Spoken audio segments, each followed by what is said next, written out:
Every book in here offers some theory or another. Mr. Hardo, doubtless the story of Norwegians drowning in the Pacific will sell a lot of magazines. But not this one. You want your theory to be accepted? Then go ahead. Drift from Peru to Polynesia on a balsa wood raft. Kon-Tiki! Man, Cyrus, I was so pissed at you. Why were you pissed at me? Because I was told I was going to see a movie about Thor.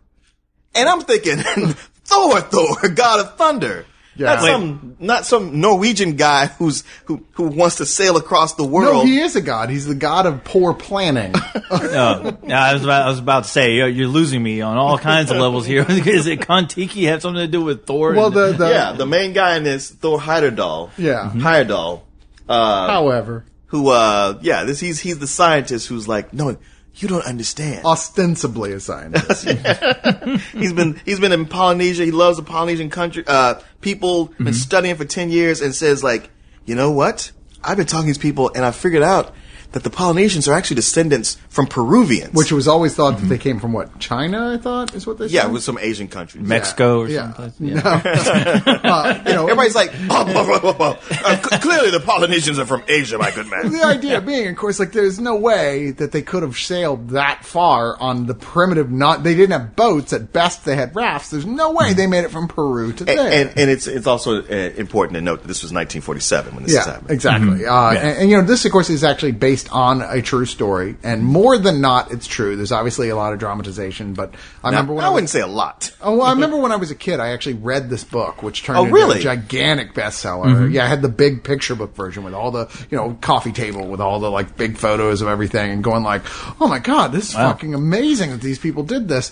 What this guy did, this egocentric son of a bitch that put a bunch of people's lives in danger without doing his research properly. Sorry. Hey, he was charismatic. He got a bunch of guys to just go along with it. And these things, it's not like he forced at gunpoint, these guys to go along with him. They were all like, you know what, we believe in you, and we're going to prove to them, we're all going to prove to them that you're absolutely right, pal. You know what, who's always the biggest dick at a party? That guy who's got to prove his point no matter what it takes. He also got a point. He didn't force anybody. He didn't condole him. He didn't even pay him. No. He just walked around with his blonde hair and his big smile. He did leave out some valuable information. It would have been probably valid. He was smart enough to at least bring a documentary guy on there. He brought a documentarian. Because apparently there's a documentary about this whole thing with a lot of his footage, which I would love to see. Best documentary in whenever it was that it originally came out. 1950 or something. Something somewhere around there. But this is the Norwegian film that was nominated for Best Foreign Language Oscar. Didn't win at the 85th last year's Academy Awards, I believe it is. Which is weird because no one speaks foreign language in this film. There's not even any subtitles, I don't think. If there are, there's very few. Andy Richter's even in this damn movie. So. That guy looks so much like Andy Richter. Yeah. But basically the guy comes like, okay, this is my theory. I think it's true. He goes back to England. Thor goes back to England and goes, hey guys, this is my theory. National Geographic, what do you think? You're going to help me pay for this voyage? Because I think these guys built a raft out of the materials they had to work with, and they did in fact sail and make it there. And they went, you're just trying to commit suicide and we'll have no part of it. Which is what any sane person would say. Yeah. You get out of here with your extreme sports having motherfucker. But he manages to connect with this refrigerator salesman who basically just hates his wife and will use any excuse. Well, he's a refrigerator, but he's also an engineer, a German engineer. I was hoping to God that they would actually make this trip inside a refrigerator. I got this great plan. I'm going to tie all the refrigerators I own, and we're going to go on a fantastic voyage. The guy ends up paying for it. He gets his old friends together. They're like, all right, we're going to build a raft only using the original materials that they would have used. Right. Because I'm trying to prove a point, which is irritatingly driven into your head how much that's important. Well, I was on his side because he kept trying to just tell people, the scientific community, and they were all like, no. There's 100 guys got something different to say. I don't want to hear it. Right. So yeah, he was. I was with him with that. Because you know what? I tell you why we're with him. Because he is completely passionate about it. Yes, he is. He keeps a cool head about it, and he's like, no, this happened. I mean, I'm telling you this. I'm telling you that I'm willing to put myself in danger to prove to you that, sure, people back then, they didn't have all the, advances and materials that we have to do this. So, but I'm not worried because, if they did it, I can do it. So, well, what's the problem here? And when he actually goes to Peru and says, hey, Emperor of Peru, whoever the fuck you are, I got this theory that Count like Peru. all these islands are actually your people. And I kind of need some money. The guy's like, I like it. Yeah. Do this. And so it turns into a huge thing. All Peru's behind him. Yay! We actually serve a purpose. Them and the Titanic take off. And so they take off on this crazy little logs tied together with rope raft to do a 5,000-mile journey across the ocean to make it to the Polynesian Islands. With, what is it, 5 guys? No, it was more than that. Yeah, I want to say because they had 2 radio guys, an engineer, documentarian. Who else? The guy with the parrot. Oh yeah, the sick guy with the parrot. Yeah, I want to say there's at least 6. Yeah. All right, so 5 or 6 guys. To make it on this trip. And at first, everything just seems like, guys, this is going to be awesome. Yeah, we're all blonde and beautiful and tan. We're all skinny as hell. We're going to look great out there tanning. We're all blonde and we're like a bunch of Vikings. We're the descendant of Vikings sailing a ship across the ocean. We're Norwegians. We do great in the sun for extended periods of time. But of course, everything, I mean, like this film doesn't even have to, like, hold it back from you. Going in, like, guys, what are you doing? Yeah. I mean, like, I just saw Life of Pi. Yeah. early on, I mean, even the main guy's like, yeah, I can't swim. And like, then you're a moron. You had 6 months or more before this to take swimming lessons. You're on a raft, dumbass. Well, he's like, I get passionate about something. I get tunnel vision. Yeah. Sometimes I forget some of the minor details. Well, hey, with a name like Thor, do you really have to learn to do anything? And that's the thing. As they keep encountering problem after problem, he just keeps on going like, yes, but Kon-Tiki, he's watching over us. They did it. We can do it. Have faith, man. I love that. I love that point where finally somebody calls him out. It's like, this isn't a religion. Have faith my ass. I was like, I need to be more like that. Whenever I'm making terrible decisions around my face, have faith. Yeah, I mean, and the film manages to get you into the spirit of things at point, but also like get you into the fear of it. When it starts getting bad, like there's this point, there's a lot of movies that have sharks in them, but this movie, they they hired the biggest working sharks in the business. These sharks that come along, they are like Jaws is like, oh shit, I'm out of here. They hired Bruce's entire family to come and work on this film. Some gigantic big brothers. Sharks. And that's the one, that is the one highlight of this movie is that this movie managed to have not one, but several moments in it where it is extremely tense. I mean, like I said, I saw Life of Pi. There was plenty of tense moments in that, but with this one, especially realizing that, obviously they're not working with the budget and it's just not that type of movie, that the situations that they get into, I was like, oh, fuck. Oh, no. Look out for that shark. Oh, and they filmed it in such a way to where they kept that tension going throughout. I mean, you honestly, cause I didn't know. I was like, oh, this is based on a true story. Now I'm curious who actually made it. Cause anytime you see a bunch of guys on a raft, at least 6 of them, you're like, okay, at least 2 or 3 of those motherfuckers aren't coming back. Yeah. All of you ain't coming back. I don't know. I suppose for me, I was just so like, I can't relate because I would never do this. Yeah. I mean, with Life of Pi, Pi was kind of thrown into a situation. Right. Yeah. So you're rooting for him because he had no choice. Yeah. But here you keep going, you guys are too stupid to live. and some of the decisions they make is like, guys, for real? Seriously? Mm-hmm. Now, there are like a couple of moments, and especially that one big shark moment that really are edge of your seat. Like, oh, yeah. Like, oh, holy shit, what's going to happen? And well filmed outside of the fact that there's foreshadowing that is like that is the director's fault. There's points like, I mean, this guy, like, right before he falls on the water, he's covered in blood and he's walking along, even though he's terrified of the sharks in the water, he's walking along the slipperiest, tiniest part right on the edge of the whole boat. And you're like, yeah, that's going to play out. Well, that would never happen. That guy would be like wrapped his whole body around the center pole and the thing at that point. Like, this is you guys, man. I'm staying right here. I was waiting for that guy to get tangled in seaweed. Oh, I know. Like, just to see how worse it would get. I mean, I haven't read it or watched the documentary, but I would lay my money on that scene. The most dramatic scene probably didn't even actually happen. Well, there were a lot of sharks. I know that. I don't remember. I mean, it's so long ago that I read this, so I don't remember for sure if that sequence did. But I suspect you're right. but like, okay, there's like a couple scenes like that, and then there's almost like with that same character who seems to be going through, space madness. Andy Richter. Yeah, Andy Richter is just like getting paranoid. He's the one who's more like, we're all doomed. Felt like as much as those scenes would be hyped up and get me on edge, they would kind of end in a way that was more of a whimper than a bang. Yeah. It's like, oh, okay, now we cut to something else, and it's just kind of chill. Well, the worst part is that, like, the scenes between the moments that are genuinely tension-filled, the dialogue is all very non-effective. It's just sort of like, well, I guess we're just going to sit around on this raft now. Are we on course? No.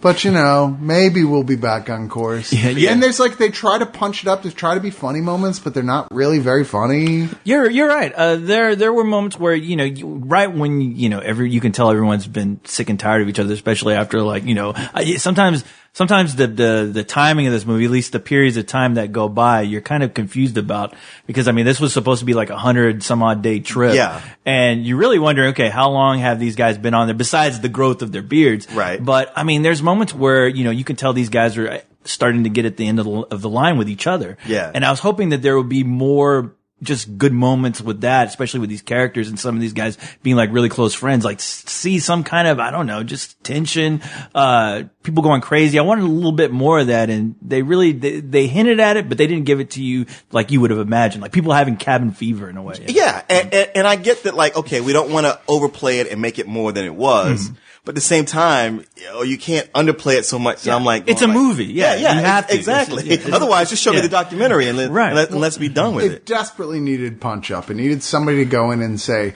we're having trouble even telling these characters from each other. Right. A bunch of blonde guys with big beards who don't have a lot of distinctive characteristics outside of like, well, this guy used to do this for a living and this guy used to do this for a living. And none of this really has anything to do with what we're doing right now. My only conclusion is that at the end of a trip like this, everyone looks like Zach Galifianakis. And I figured one of them was going to go introduce a Monty Python episode. I assume they're all just auditioning for the next season of Game of Thrones. and I'm sorry, they had the world's worst documentarian, because when all the cool shit was happening, he was either in the cabin just chilling or watching it, and he had to go like, go get the camera. Huh? The camera. What? Go get the camera. Camera. What's taking so long? I gotta put film in it. It's like, wait a minute. Hold on. What was I'm sorry. Why did we bring you on this trip in the first place? The parrot had the camera last. I'm telling you. Yeah, play the parrot. What I like about this film is that it's gorgeous, and there's such an attention to detail, and it really captures its time period. Mm-hmm. And it also captures that feeling of being on the water. Which to me is terrifying. Yeah, it has those open water, like that horror movie. Remember that horror movie, Open Water? It has those moments that you're just like, I don't like this. Yeah. I don't like the ideal conditions. I'm like, okay, I could sail with somebody for maybe 2 or 3 hours a day. 100 days? Fuck you. I know. That's the thing. You're right. There's moments where it is so gorgeous, and you do feel like you're on this raft with these guys. And something else, I really liked the lead. The whole time I was thinking, wow, this lead guy, he's charming. If they ever decided to cast Aquaman, I think this guy is it. I really do. Really? I'm sorry, I was doing my Justice League casting recently. I was like, I don't know about that. That's weird you guys took to him, because I actually wasn't a big fan of him. Really? I kept thinking, here's a guy we'll never see play anything but Nazi villains from this point on. The main guy? The main guy? Yeah, I was like, he just, something about him, like his smile just didn't seem genuine. He just seemed like he was always plotting something. Oh no, I didn't. He started getting crazy eyes toward the end. He had his beard, but up to that point, I'm like, no, he's like a Norwegian John Krasinski. He's just like a super nice guy. That's the reason everybody wanted to follow him. Like, if he approached me, I was like, you know what? He's got that kind of look that could make me go like, man, it'd probably be fun to travel with this guy. I'm sure he knows what he's doing. He's this passionate. Now, once I got on there and saw that he didn't know what the fuck he was doing, I'd have been pissed. Yeah, when every other word is have faith, and I'm like, okay, I've been trying. I got your faith right here. I know. And the faith that we're going to throw you overboard so the sharks go that way. Yeah, I'm going to introduce you to faith in the ocean here with the sharks. Hey, we're very off course. Yeah. Oh, no, I figured we would be. I'm sorry, you what? Yeah.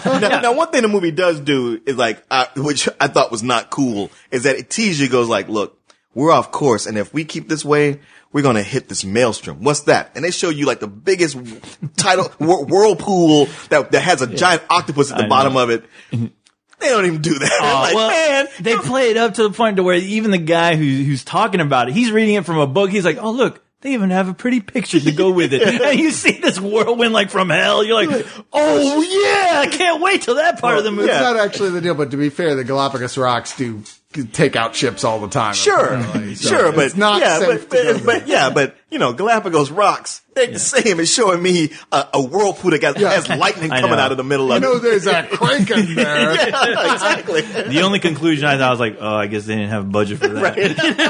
Thor should have called his dad, said, release the kraken. I guess that's Zeus. Different mythology. I'm sorry. Well, they were all based on the same character. Yeah, sure. Odin, Zeus. I was with you there for a second. I was almost there. Yeah, almost. Yeah. God. If only we had a little bit more faith. And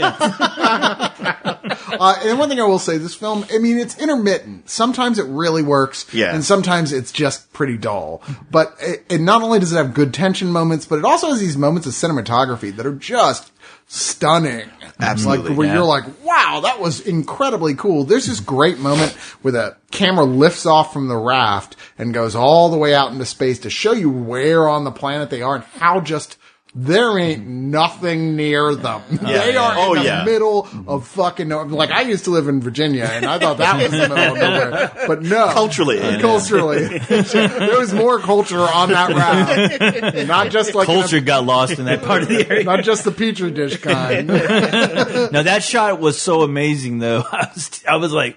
Okay, this is the end of the movie right here. It's one of those amazing shots where you're like, wow, what a perfect way to end a movie like this. But then you realize, oh, wait, they still haven't made it there yet. And they all died. There's still another 83 days. I know. Like, damn it. Can you save that till the end? And the downside of a film like this that you know going into it that they make it. Right. Is that it takes away so much of the dramatic tension. True. Right there. You're like, okay, like if this was a film that was a fictional film, it probably would have been more exciting in the sense that you're like, oh my God, there's no way they're going to survive this. But yeah, you go into it with the historical knowledge that, hey, everything's going to work out. Hey, calm down. It's going to be fine. And to me, it undercut the effect that they were trying to create here. I've never seen the documentary. I hear it's terrific, which is, actually the story of the guy we see in this movie holding a camera filming it. Well, we get to see that footage with Thor narrating it, what actually happened. I have a feeling I would probably enjoy that more. I've heard it's wonderful, but with this, I'm just kind of mixed on it. I never really out and out enjoyed it. Every time it would start to tease me with something, I was like, oh, this is what I'm looking for. It would pull back again to being very dry, even though they were surrounded by wet. And I actually just give this a low matinee. Wow. Cyrus, I'm so with you 100%. It was like everything I had written down that I was going to say is like, okay, he just said that. He just said that. Sorry. He just said that. It was, I was frustrated how he kept pulling back. I don't think I was ever really bored, but I was just kind of like, oh, come on, guys. It's almost there. Ultimately, I feel like what you talked about, how had it been fiction, as much as you could say it's not fair to make the comparison, but man, we just saw Life of Pi, where they were able to take that license and really do cool shit constantly and keep you on your toes and have these visuals, plus, the budget to do more with it. I wonder if when these guys made this, they said oh, hey, there's this new Life of Pi movie. Let's go see it. And then we go back to film and they watch it and we're like, oh, God damn it. Now what? And it undercuts this. It's still a beautiful film and great cinematography, but I'm just mixed on it. It's enough for me to give it a low matinee. Wow, you guys are right. We had a little discussion before we did this review, and I think we're all sharing the same brain, and it's getting really boring. So I'm giving this a fuck you. How's that? Yeah, fuck this movie. I'm wondering why I kept thinking about Katy Perry naked.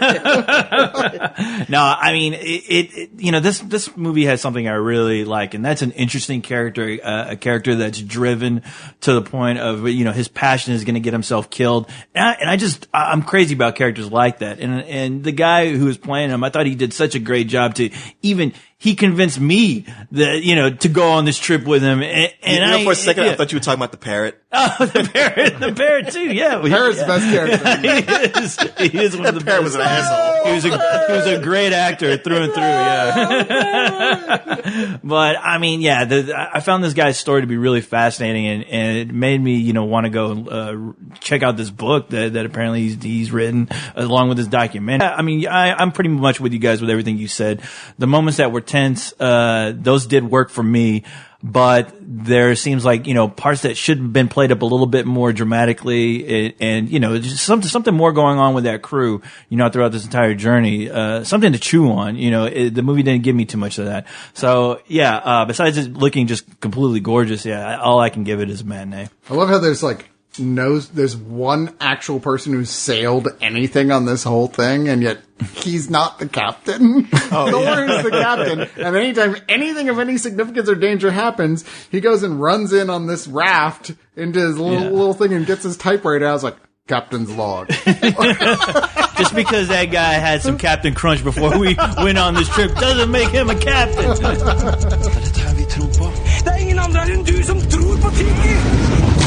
Dette er større enn oss.